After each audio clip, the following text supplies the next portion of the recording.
right, watch out, merge. There was plenty of room for you just to slow it down, let him in, call it a day. Holy crap. We're going 24 miles an hour. We have this truck in front of this little Mini Cooper, and this lane is going slow. Our lane has a big open spot, and it's moving faster than this lane. Really? We got to do that right now? I mean, look how much room we have. We're positioned for safety. We're not close to them.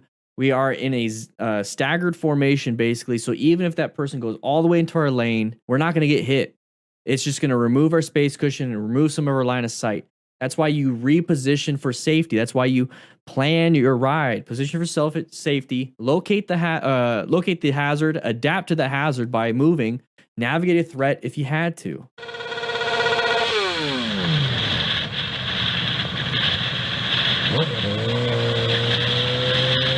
Click the link in the description to enter to win hundreds of dollars in RevZilla gift cards. We're doing this every single month. So if you don't win right now, you can possibly win next month. But if you sign up as a tier 1 to tier 4, you get my ebook for free too.